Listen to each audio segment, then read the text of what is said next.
Hi guys, Kannur university Kannur സർവകലാശാലയുമായി ബന്ധപ്പെട്ട മുഴുവൻ ഡീറ്റെയിൽസ് എങ്ങനെ നമുക്ക് അപേക്ഷിക്കാം, എപ്പോൾ അപേക്ഷിക്കാം, അലോട്ട്മെന്റ് എപ്പോഴാണ്, ലാസ്റ്റ് ഡേറ്റ് എന്നാണ് മുഴുവൻ കാര്യങ്ങളുമാണ് ഈ വീഡിയോയിൽ പറയാൻ വേണ്ടി പോകുന്നത്. അപ്പോൾ കണ്ണൂർ യൂണിവേഴ്സിറ്റി എന്താണ് ചുറ്റുവട്ടത്ത് തിരിഞ്ഞു കളിക്കുന്ന കോളേജിൽ പഠിക്കാൻ വേണ്ടി ആഗ്രഹിക്കുന്ന ആൾക്കാരാണെങ്കിൽ എല്ലാ കാസർഗോഡ് കണ്ണൂർ ടീംസിനൊക്കെ വീഡിയോ വേഗം നിങ്ങളൊന്ന് ഷെയർ ചെയ്ത് കൊടുക്കുക. ആദ്യത്തെ കാര്യം ഇതാണ്, കണ്ണൂർ യൂണിവേഴ്സിറ്റി ജസ്റ്റ് സെർച്ച് ചെയ്യുക. ഹോം പേജിൽ നിങ്ങൾക്ക് എന്ത് ചെയ്യാം, പിന്നെ UG അഡ്മിഷൻ എന്ന് കാണാം. അവിടെ ക്ലിക്ക് ചെയ്ത് കഴിഞ്ഞാൽ ഇങ്ങനത്തെ ഒരു വിൻഡോയിലേക്ക് പോകും.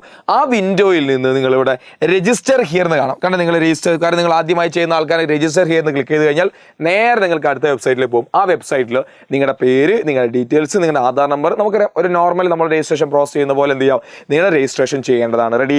എപ്പോഴും ശ്രദ്ധിക്കുക, മൊബൈൽ നമ്പറിൻ്റെ കാര്യമാണ്. മൊബൈൽ നമ്പർ എപ്പോഴും നിങ്ങൾക്ക് ആക്റ്റീവ് ആയിട്ടുള്ള, നിങ്ങൾക്ക് എപ്പോഴും മെസ്സേജും കാര്യങ്ങളൊക്കെ വരുന്ന ഒരു മൊബൈൽ നമ്പർ കൊടുക്കാൻ വേണ്ടി ശ്രമിക്കുക, അല്ലെങ്കിൽ ശ്രദ്ധിക്കുക. റെഡി? ഇനി ഏറ്റവും പ്രധാനപ്പെട്ട അടുത്തൊരു കാര്യം, റെഡി, നിങ്ങളുടെ ഫീസുമായി ബന്ധപ്പെട്ട കാര്യമാണ്. രജിസ്ട്രേഷൻ ഫീസ് 600 രൂപയാണ് യൂണിവേഴ്സിറ്റി നിങ്ങൾ ആദ്യം അടയ്ക്കേണ്ട ഫീസ്. പൈസയൊക്കെ ഇപ്പോൾ കണ്ടമാനം പൈസ എല്ലാ സ്ഥലത്തും, എല്ലാ യൂണിവേഴ്സിറ്റിക്കാരും നല്ല പൈസ ഉണ്ടാക്കുന്നുണ്ട്. ഓക്കെ, എന്താണ് SC/ST വിഭാഗത്തിന് 300 രൂപയാണ്. എന്താണ് അതിൻ്റെ പകുതി പൈസയാണ് ഇവിടെ വരുന്നത്, കണ്ണൂർ യൂണിവേഴ്സിറ്റിൻ്റെ ആപ്ലിക്കേഷൻ ഫീസായി വരുന്ന പൈസ. റെഡി?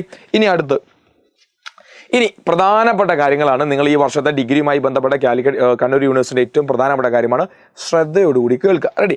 അത് എന്താണ്, 4 വർഷ ബിരുദ പ്രോഗ്രാമുകളിൽ പ്രവേശനം നേടുന്ന വിദ്യാർത്ഥികൾക്ക് പ്രസ്തുത പ്രോഗ്രാം പൂർത്തിയാക്കാൻ 3 ഓപ്ഷനുകൾ ലഭ്യമാണ്. അതായത് നമ്മൾ പറയും 4 വർഷത്തെ ഡിഗ്രി പ്രോഗ്രാം ഉണ്ടല്ലോ, അത് പലരും ചില കോളേജ് തുടങ്ങി കൂടിയും കിടക്കുകയാണ്. അപ്പോൾ ഒരുപാട് എന്താണ് പിന്നെ രീതികളുണ്ട് ഇത് കംപ്ലീറ്റ് ചെയ്യാം. അപ്പോൾ കണ്ണൂർ യൂണിവേഴ്സിറ്റി പറയുന്ന രീതി ഇങ്ങനെയാണ്: 3 വർഷ ബിരുദം 3 ഇയർ UG ഡിഗ്രി പ്രവേശനം നേടി 3-ാം വർഷം പുറത്തിറങ്ങാൻ ആഗ്രഹിക്കുന്ന വിദ്യാർത്ഥികൾക്ക് തൻ്റെ മേജർ വിഷയങ്ങളുടെ അടിസ്ഥാനത്തിൽ 3 വർഷ ബിരുദം ലഭിക്കുന്നതാണ്. അതായത് 3 വർഷം കഴിഞ്ഞ് അവന് എന്ത് വിചാരിക്കണം, അത് കംപ്ലീറ്റ് ചെയ്യണമെങ്കിൽ അവന് കംപ്ലീറ്റ് ചെയ്യാം.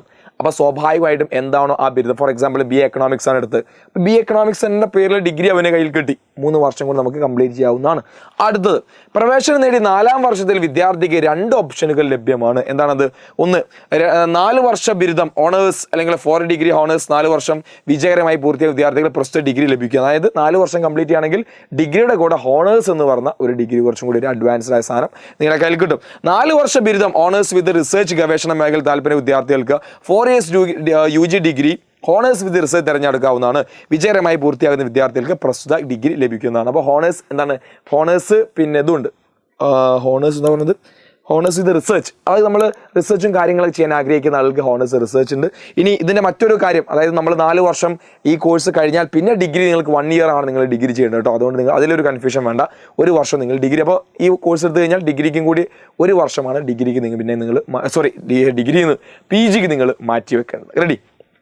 അപ്പോൾ ഇത് പ്രധാനപ്പെട്ട കാര്യമാണ്. ഏതെല്ലാം രീതിയിലാണ് ഈ 4 വർഷത്തെ കോഴ്സ് നമുക്ക് ഏതെല്ലാം രീതിയിൽ പഠിക്കാമെന്നാണ് ഇതിലൂടെ പറഞ്ഞത്. അതുപോലെ തന്നെ മേജർ സബ്ജക്റ്റ് ചേഞ്ച് ചെയ്യുന്ന കാര്യങ്ങളൊക്കെ ഉണ്ട്. അതൊക്കെ നിങ്ങൾ ഇപ്പം പറഞ്ഞാൽ വലിയ മനസ്സിലൊന്നാവില്ല.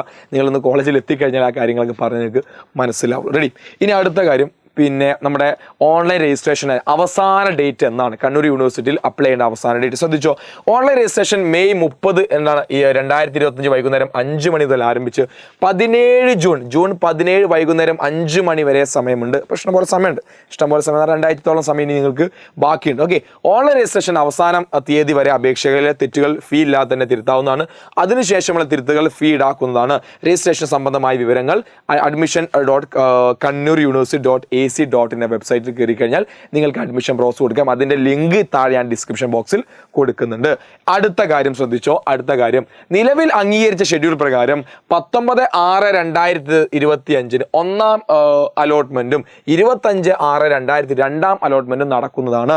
2-ാം അലോട്ട്മെന്റിന് ശേഷം ലഭിക്കുന്ന അലോട്ട്മെന്റിന് മെമ്മോയിൽ പറഞ്ഞിരിക്കുന്ന തീയതിയിൽ കോളേജിൽ അഡ്മിഷന് വേണ്ടി ഹാജരാവേണ്ടതാണ്. അംഗീകരിച്ച ഷെഡ്യൂളിൽ മാറ്റം വരാവുന്നതാണ്. അഡീഷണൽ സംബന്ധിച്ചുള്ള അതാത് സമയങ്ങളിലെ വിവരങ്ങൾ സർവകലാശാല പത്രക്കുറിപ്പിലോ അഡ്മിഷൻ വെബ്സൈറ്റിലോ ശ്രദ്ധിക്കേണ്ടതാണ്. എന്തായാലും അലോട്ട്മെന്റ് ഡേറ്റ് മാറ്റിയൊരു സംശയമില്ല. എന്തായാലും അഡ്മിഷൻ ലാസ്റ്റ് ഡേറ്റ് മാറ്റാൻ സാധ്യതയുണ്ട്. ഓക്കെ, അപ്പോൾ അലോട്ട്മെന്റ് നിലവിലെ പ്രകാരം ഈ പറഞ്ഞ 19-ാം തീയതിയാണ് ഫസ്റ്റ് അലോട്ട്മെന്റും, അതുപോലെ തന്നെ 25-ാം തീയതിയുമാണ് സെക്കൻഡ് അലോട്ട്മെന്റ്. എന്തായാലും മാറ്റം വരും. പിന്നെ ബേസിക്കലി മനസ്സിലാക്കുന്ന കാര്യം, നമ്മളെ പിന്നെ +2-ൻ്റെ പോലൊക്കെ എത്ര അലോട്ട്മെന്റ് വരും, 3-4 അലോട്ട്മെന്റ് എന്തെങ്കിലും ഉണ്ടാവില്ല. ആദ്യം ഫസ്റ്റ് അലോട്ട്മെന്റ്, സെക്കൻഡ് അലോട്ട്മെന്റ്, പിന്നെ സപ്ലിമെൻ്ററി ഉണ്ടാവാനുള്ള സാധ്യത എനിക്കറിയില്ല. പിന്നെ സ്പോട്ട് അലോട്ട്മെൻ്റ് ആണ്, അല്ലെങ്കിൽ സ്പോട്ട് അഡ്മിഷൻ ഉണ്ടാവുക. നമ്മളെ മാർക്ക് വെച്ച് ഏത് കോളേജ് നമ്മൾ പോയത്, ആ കോളേജ് നമ്മൾ എത്തിയെന്ന് ഏറ്റവും കൂടുതൽ ആളുകൾ സെലക്ട് ചെയ്യുന്നത്, അതൊക്കെ അതത് സമയങ്ങളിൽ നിങ്ങൾ അപ്ഡേറ്റ് ചെയ്യും. ഇപ്പം നിങ്ങൾ ശ്രദ്ധിക്കേണ്ടത്, നിങ്ങൾ രജിസ്റ്റർ ചെയ്തു എന്ന് ഉറപ്പാക്കുക. യൂണിവേഴ്സിറ്റിയുടെ വെബ്സൈറ്റിൽ കയറി നിങ്ങൾക്ക് വേണ്ട കോളേജും പരിപാടികളും നിങ്ങൾ സെലക്ട് ചെയ്തു, നിങ്ങളുടെ ആ പ്രോസസ്സ് നിങ്ങൾ തുടങ്ങി എന്നുള്ള കാര്യം നിങ്ങൾ എന്ത് ചെയ്യുക, ഉറപ്പ് വരുത്തുക, സെറ്റാക്കുക. അപ്പോൾ ഇതുപോലത്തെ ഒരുപാട് ഇൻഫർമേഷൻ ആൻഡ് റിലേറ്റഡ് കാര്യങ്ങൾക്ക് വേണ്ടിയിട്ട്, എഡ്യൂക്കേഷൻ റിലേറ്റഡ് കാര്യങ്ങൾക്ക് നമ്മുടെ ചാനൽ സബ്സ്ക്രൈബ് വേണ്ടി മറക്കരുത്. അതുപോലെ തന്നെ എൻ്റെ വാട്സ്ആപ്പ് കമ്മ്യൂണിറ്റി ലിങ്കും ഇൻസ്റ്റാഗ്രാം ചാനൽ ലിങ്കും താഴെ കൊടുക്കുന്നത്, ജസ്റ്റ് ഒന്ന് സബ്സ്ക്രൈബ് ചെയ്തിട്ട് ജസ്റ്റ് ഒന്ന് അതിൽ നിങ്ങൾ ജോയിൻ ചെയ്തിട്ട് ഇത്തരത്തിൽ ഒരുപാട് അപ്ഡേറ്റ്സ് ആദ്യം നിങ്ങളിലേക്ക് എത്താൻ അത് ഉപകരിക്കും. ആൻഡ് ആദ്യമായി നമ്മുടെ ചാനൽ കാണണമെങ്കിൽ നിങ്ങൾ നമ്മുടെ ചാനൽ സബ്സ്ക്രൈബ് ചെയ്യണം. വീഡിയോ ഹെൽപ്ഫുൾ ആണെങ്കിൽ നിർബന്ധമായും ലൈക്ക് ചെയ്യാനും മറക്കരുത്. നിങ്ങളുടെ ഫ്രണ്ട്സിന് വേഗം ഒന്ന് ഷെയർ ചെയ്ത് കൊടുക്കുക. ഇനി അഡ്മിഷൻ റിലേറ്റഡ് ആയ സംശയങ്ങൾ താഴെ നിങ്ങൾ കമൻറ്റ് ബോക്സിൽ കമൻറ്റ് ചെയ്താൽ ഞാൻ റിപ്ലൈ തരുന്നതായിരിക്കും. അപ്പോൾ എല്ലാവർക്കും ഓൾ ദി ബെസ്റ്റ്. ഈ കാര്യങ്ങൾ ഓർമ്മയിലുണ്ടായിരിക്കുക, മറക്കാൻ പാടില്ല.